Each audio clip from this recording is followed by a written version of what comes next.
Welcome बेटा। Previous lecture में हमने डिस्कस करा था regarding about the structure of the cell. उसमें से सबसे पहले हमने डिस्कस करा था सेल वॉल और उसकी कंपोजिशन क्या है, और उसके बाद हमने देखा था कि जो सेल मेम्ब्रेन है उसकी कंपोजिशन क्या है। अब उससे आगे हम जाएंगे आज नेक्स्ट जो उसके पार्ट्स और ऑर्गेनलीज होंगे, तो हम देखेंगे आगे इसमें है क्या। Let me C.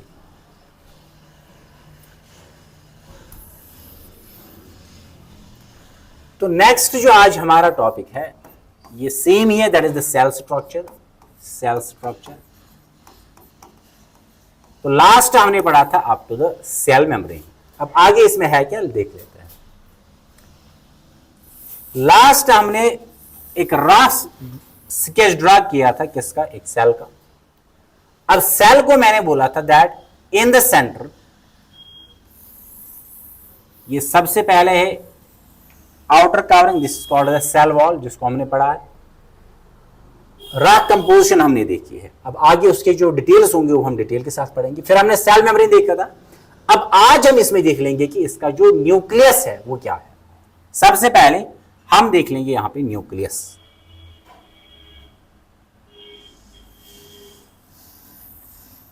This is the nucleus. अब न्यूक्लियस के कितने मेम्ब्रेन्स होते हैं? Nucleus is having the presence of 2 membranes और 2 लेयर्स।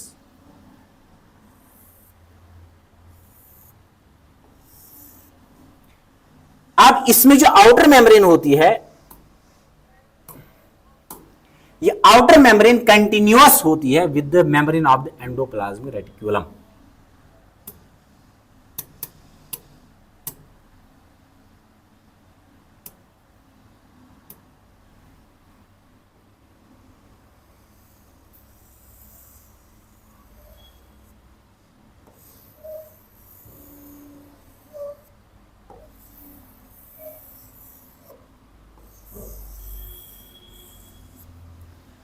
अब यहां आप सबसे पहले क्या देखोगे, let me see here.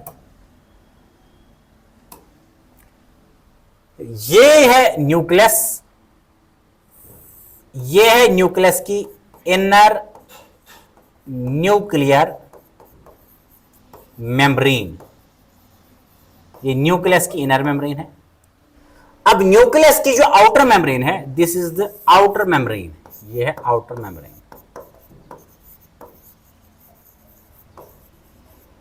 Outer membrane. अब जो आउटर मेम्ब्रेन है ये कंटिन्यूअस है इस ऑर्गेनल के साथ। This organelle is said to be called the endoplasmic reticulum.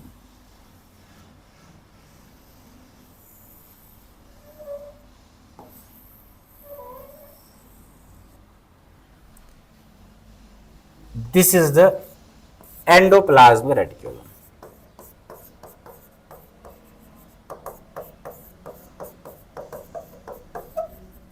तो क्या है यहां पे, सबसे पहले आप इस पे ये देख लोगे कि न्यूक्लियस जो है इसमें कितने मेम्ब्रेन्स है? 2 membranes, the inner nuclear membrane and the outer nuclear membrane. तो इस चीज से आपको ये पता चलेगा जो न्यूक्लियस है it is the double membrane organelle. Means इसकी जो मेम्ब्रेन होती है उसमें प्रेजेंट होता है 2 layers, hence we can say it is the double membrane organelle. इससे पहले भी मैंने बोला था कि सेल में वाहिद 3 ऐसे ऑर्गेनल है जिनमें प्रेजेंट होते हैं 2 membranes. One is the nucleus, another is mitochondria and the third are the plastids, जिसमें इंक्लूड आता है क्लोरोप्लास्ट। अब ये है इसकी इनर मेम्ब्रेन और ये है इसकी आउटर मेम्ब्रेन। इसकी जो आउटर मेम्ब्रेन है ये कंटिन्यूअस होती है किसके साथ? Membrane of the endoplasmic reticulum. अब एंडोप्लाज्मिक रेटिकुलम में प्रेजेंट होती है एक ही मेम्ब्रेन, यही मेम्ब्रेन कंटिन्यूअस होती है किसके साथ? आउटर न्यूक्लियर मेम्ब्रेन के साथ। This is the second point. अब इसके आगे इसमें क्या है प्रेजेंट? न्यूक्लियस में हम देख लेते हैं। अब जो स्पेस ये प्रेजेंट है, ये स्पेस किसके बीच में? आउटर न्यूक्लियर मेम्ब्रेन और इनर न्यूक्लियर मेम्ब्रेन के बीच में। This space is said to be called perinuclear space. Perinuclear space. और इस पेरीन्यूक्लियर स्पेस में प्रेजेंट होता है एक फ्लूइड, जिस फ्लूइड को हम बोलते हैं पेरीन्यूक्लियर फ्लूइड। Perinuclear fluid. अच्छा गोबर, ठीक। अब इससे आगे देख लेते हैं।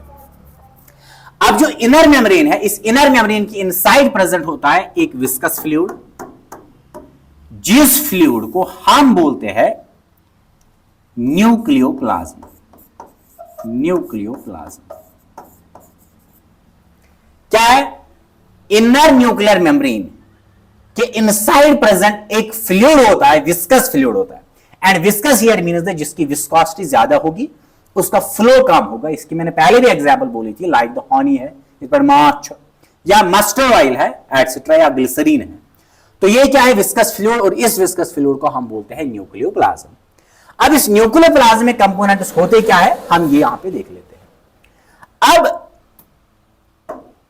जो हमारे पास यहां पे ये न्यूक्लियोप्लाज्म है, इस न्यूक्लियोप्लाज्म के इनसाइड प्रेजेंट एक एसिडिक मटेरियल होता है।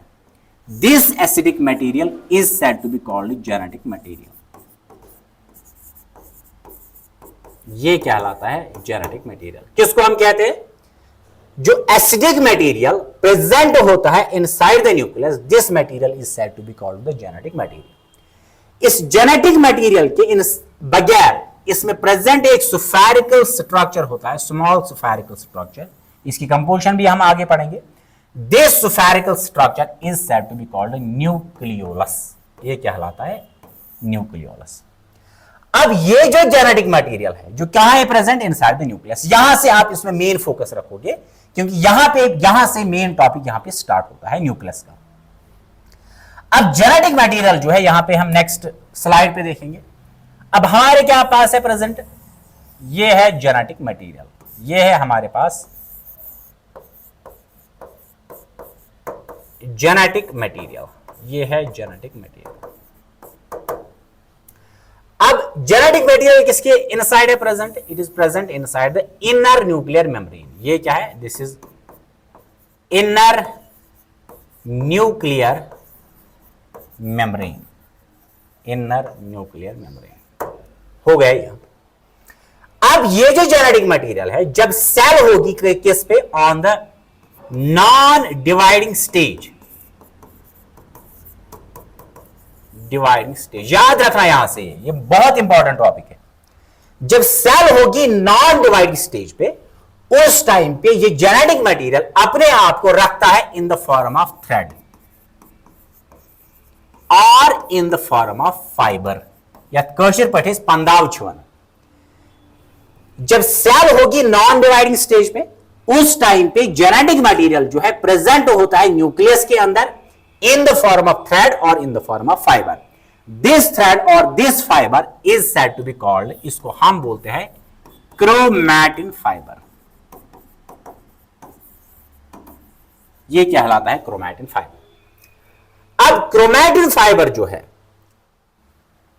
क्रोमैटिन फाइबर, अब इसका आगे क्या होगा नेक्स्ट स्टेज देख लेते हैं आप। जब सेल थी नॉन डिवाइडिंग स्टेज पे, जेनेटिक मटेरियल था present in the form of thread और in the form of fibre, and this thread और the fibre is said to be called chromatin fibre. अब जब सेल चलेगी from the non dividing stage into the dividing stage,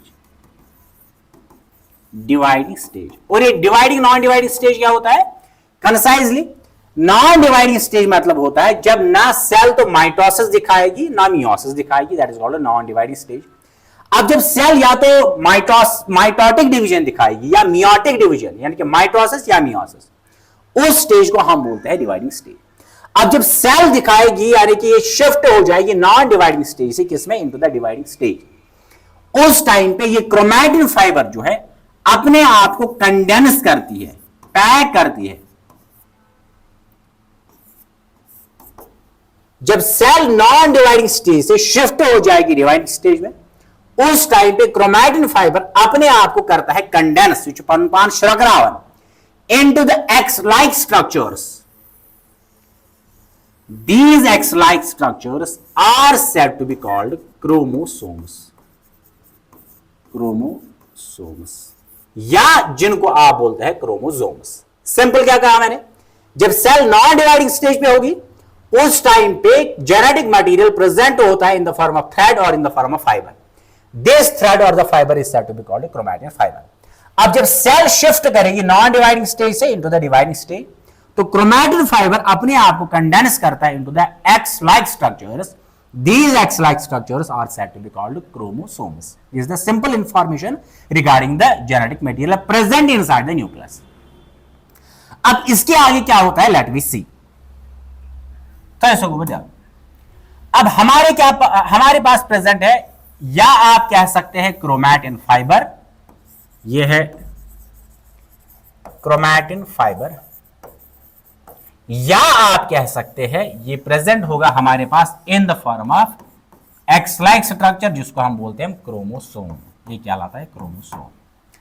अब chromatin fibre आप कहे या chromosome कहे, दोनों बने हैं किसके, ये दोनों बने हैं जेनेटिक मटेरियल के, जेनेटिक मटेरियल। अब यहां पे देख लेते हैं, अब एक सेगमेंट हम क्या करेंगे, हम इसी एक सेगमेंट ऑफ जेनेटिक मटेरियल को एनालाइज करेंगे, देखेंगे, केमिकल एनालिसिस से देखेंगे या हम माइक्रोस्कोपिक डिटेल से देखेंगे। स्पेशली ये देखा जाता है केमिकल एनालिसिस से। अब आगे इसमें क्या है, लेट मी से।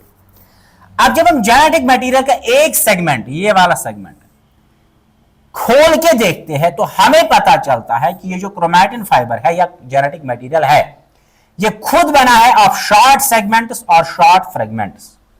जेनेटिक मटेरियल अब ऑन द केमिकल एनालिसिस, जब हम इसको केमिकल एनालिसिस करते हैं या माइक्रोस्कोपिक एनालिसिस, तो हमें पता चलता है कि जेनेटिक मटेरियल जो है ये खुद बना है शॉर्ट सेगमेंट्स का या शॉर्ट फ्रेगमेंट्स का। इन सेगमेंट्स या इन फ्रेगमेंट्स को हम बोलते हैं, they are said to be called, ये कहलाते हैं जीन। एम चीज को बराबर है gene. Genetic material itself is composed of short segments और short fragments and each segment is said to be called the gene. ये कहलाता है जीन। अब जब हम एक जीन को देख लेते हैं तो हमें पता चलता है जीन जो है ये खुद बना होता है ऑफ शॉर्ट सेगमेंट्स और शॉर्ट फ्रेगमेंट्स, शॉर्ट सेगमेंट्स और शॉर्ट फ्रेगमेंट्स। और हर सेगमेंट या हर फ्रेगमेंट कहलाता है, इसको हम बोलते हैं न्यूक्लियोटाइड। फिर से मैं कह रहा हूं, जब हम जेनेटिक मटेरियल का एक सेगमेंट की एनालिसिस करते हैं, केमिकल और माइक्रोस्कोपिक, स्पेशली केमिकल एनालिसिस, तो हमें पता चलता है कि क्रोमैटिन फाइबर जो है खुद बना होता है शॉर्ट सेगमेंट इसका, और हर सेगमेंट को हम बोलते हैं जीन।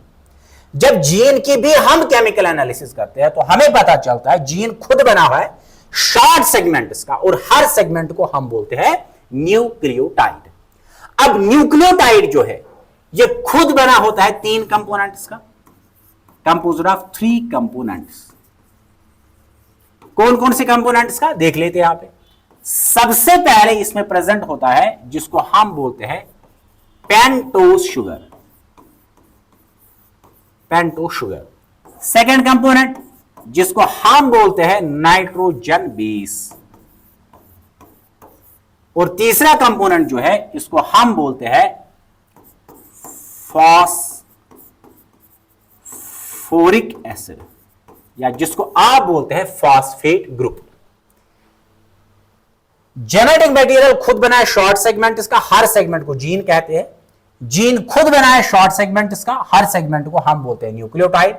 न्यूक्लियोटाइड खुद बना होता है, हर एक न्यूक्लियोटाइड बनी होती है 3 कंपोनेंट्स की, pentose sugar, nitrogen base and phosphoric acid. अब जितनी भी डाइवर्सिटी हमारे पास है, किंगडम मोनिरा से लेके up to the kingdom Animalia, Monera हो, प्रोटिस्टा हो, फंजे हो, प्लांटे हो, एनिमलिया हो। अब न्यूक्लियोटाइड्स जो है पूरी डाइवर्सिटी में न्यूक्लियोटाइड्स होते हैं ऑफ 5 टाइप्स। कितने टाइप्स की? 5 टाइप्स की। फिर से मैं कह रहा हूं, जब हम किसी भी डाइवर्सिटी ग्रुप में, मोनिरा में मतलब बैक्टीरिया में, प्रोटिस्टा में लाइक एमोबा, फंजे में जैसे मशरूम्स, प्लांटे में जैसे प्लैटनस ओरिएंटालिस जिसको हम बून कहते हैं या आप चिनार कह सकते हैं, एनिमलिया में जितने भी एनिमल्स हैं, और ह्यूमंस इंक्लूडिंग। अब इन जो इतने 5 किंगडम्स हमारे पास है, जब हम इनकी जेनेटिक डिटेल्स लेते हैं तो हमें पता चलता है कि न्यूक्लियोटाइड्स पूरे डाइवर्सिटी में प्रेजेंट होते हैं of 5 types. How many types? 5 types. कौन से 5 टाइप्स के हैं देख लेते हैं। 5 टाइप्स। किन के 5 टाइप्स? न्यूक्लियोटाइड्स के। अब कौन कौन से टाइप्स है? थोड़े से ध्यान।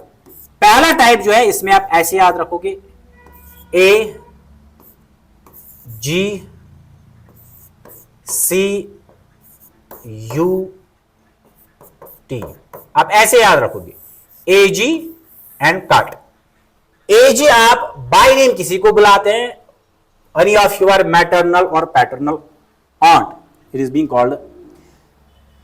अब नेक्स्ट इसमें जो है that is being called the cut, CUT cut. ये है 5 टाइप्स ऑफ न्यूक्लियोटाइड्स जो पूरे डाइवर्सिटी में हमारे पास प्रेजेंट है। अब इनकी फुल फॉर्म क्या है, अब कौन कौन से हम देख लेते हैं। ए जो है इसका मतलब होता है adenosine, adenosine triphosphate, triphosphate. Second क्या है, जी, जी का मतलब है गोनोसिन, ट्राइफॉस्फेट। ये ट्राइफॉस्फेट सब में कॉमन रहेगा। तीसरा क्या है, C, C mean cytidine, triphosphate. Next U, U means uridine, triphosphate. और फिफ्थ जो है that is T, that is called thymidine, thymidine triphosphate.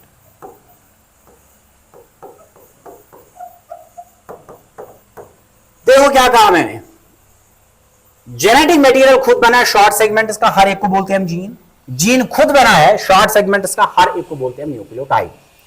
Nucleotide खुद बना है 3 कंपोनेंट्स का, pentose sugar, nitrogen base and phosphoric acid, जिसको हम आगे डिटेल्स में पढ़ेंगे। ये 11th 12th सिलेबस में आपको आता है, लेकिन यहां पे मैं इसको क्लियर कराऊंगा। अब जब हम न्यूक्लियोटाइड्स देखते हैं पूरी डाइवर्सिटी में, मोनिरा से लेकर एनिमलिया तक, including the primates, means including the humans. अब उनमें से पूरी डाइवर्सिटी में न्यूक्लियोटाइड्स होते हैं 5 टाइप्स के। कौन कौन सा है, आप ऐसे याद रखोगे, एजी, एजी, CUT कट, ऐसे याद रखोगे। A means adenosine, adenosine triphosphate, guanosine triphosphate, cytidine triphosphate, uridine triphosphate and thymidine triphosphate.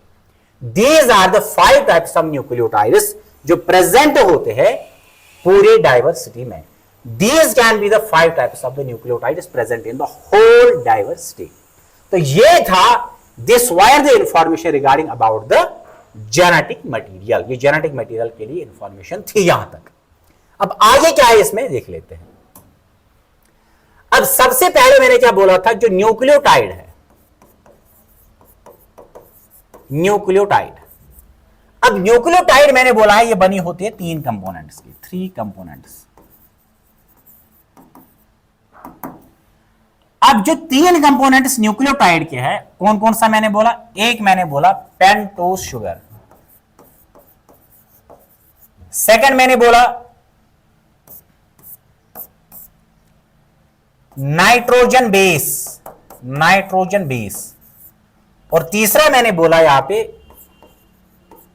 Phosphoric acid, phosphoric acid. अब इसमें जो पहला हमारे पास है इसको हम देख लेते हैं, और इससे क्या हमें आगे बेसिस मिलती है वो हम देख लेंगे।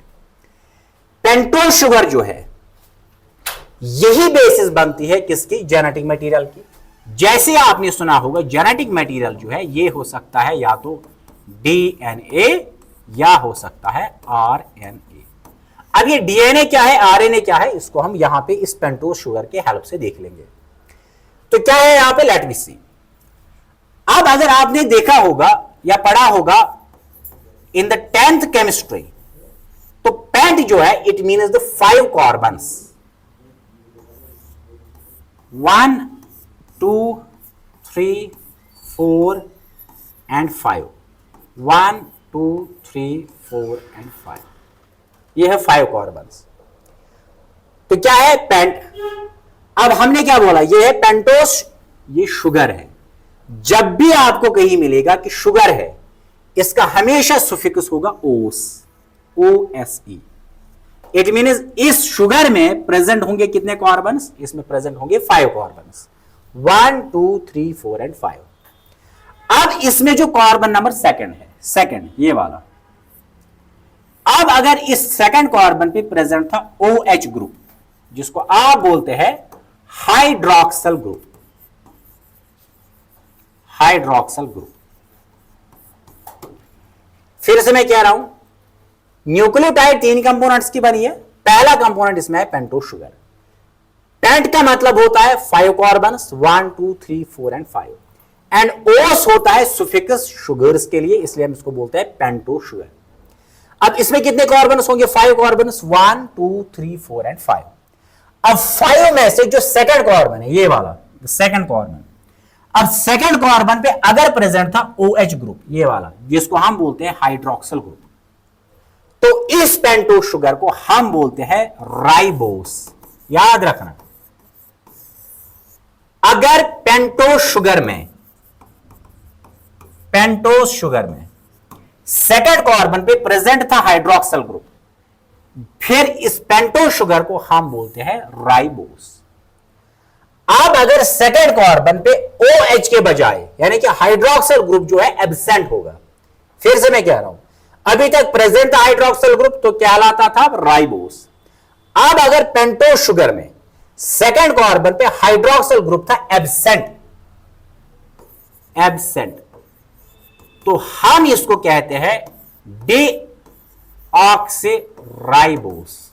मतलब D means without and oxy here means the hydroxyl group और ऑक्सीजन, यानी कि O या OH नहीं होगा। तो यहां पे क्या हम कहेंगे? D means without and oxy means the oxygen. यहां पे खाली हाइड्रोजन होगा, ऑक्सीजन होगा ही नहीं, मतलब हाइड्रोक्सल ग्रुप नहीं होगा। जब पेंटोस शुगर में सेकंड कार्बन पे हाइड्रोक्सल ग्रुप नहीं होगा, तब जाके पेंटोस शुगर को हम कहते हैं डीऑक्सीराइबोस। अब यही बेसिस बनती है किसके लिए? डीएनए के लिए और आरएनए के लिए। कैसे? डीएनए की फुल फॉर्म है डीऑक्सीराइबो न्यूक्लिक एसिड। इसका मतलब क्या है? डीऑक्सीराइबो। अब ये क्या होगा? ये होगा पेंटोस शुगर, लेकिन सेकंड कार्बन पे हाइड्रोक्सल ग्रुप होगा एब्सेंट, इसलिए हम इसको बोलते थे डीऑक्सीराइबोस। तो इसमें कौन सा पेंटोस शुगर होगा? इसमें होगा डीऑक्सीराइबोस, डीऑक्सीराइबो। न्यूक्लिक मतलब न्यूक्लियस में प्रेजेंट है, एसिड मतलब इसका नेचर होगा acidic. Simple, deoxyribo nucleic acid. अब नेक्स्ट क्या है? आरएनए। आरएनए मतलब ribo nucleic acid, ribo nucleic acid. अब इसका मतलब क्या है? अब आरएनए में जो पेंटोस शुगर होगा वो राइबोस होगा। And what is ribose? जिस पेंटोस शुगर में सेकंड कार्बन पे OH यानी कि हाइड्रोक्सल ग्रुप प्रेजेंट होगा, उसी को हम क्या कहते थे? राइबोस। तो हम इसको क्या कहेंगे? Ribo means ribose. न्यूक्लिक मतलब न्यूक्लियस के इनसाइड है प्रेजेंट, एसिड मतलब ये होगा acidic in nature, acidic in nature. तो हमारे पास जो पहला कंपोनेंट था वो कौन था? Pentose sugar. यही पेंटोस शुगर हमारे लिए बेस बनती है न्यूक्लिक यानी कि जेनेटिक मटेरियल को क्लासिफाई करने के लिए। 2 टाइप्स है, एक है डीएनए, एक है आरएनए। डीएनए का मतलब है deoxyribo nucleic acid and RNA का मतलब है राइबो न्यूक्लिक एसिड। अब जब हम कहते हैं डीऑक्सीराइबो मतलब इसमें होगा डीऑक्सीराइबोस। डीऑक्सीराइबोस मतलब वो पेंटोस शुगर जिसमें सेकंड कार्बन पे OH ग्रुप होगा एब्सेंट। और सेकंड क्या है? आरएनए। आरएनए का मतलब है राइबो न्यूक्लिक एसिड। इसमें कौन सा पेंटोस शुगर होगा? Ribose. And what is ribose? Ribose का मतलब वो पेंटोस शुगर जिसमें सेकंड कार्बन पे हाइड्रोक्सिल ग्रुप होगा present, therefore said to be called a ribonucleic acid. This was the lecture regarding about the nucleus. आगे जितने भी इसमें डिटेल्स आगे होंगे या नेक्स्ट ऑर्गेनलीज जिसको हमने डिस्कस करना है वो हम नेक्स्ट लेक्चर में करेंगे। Till then very good bye.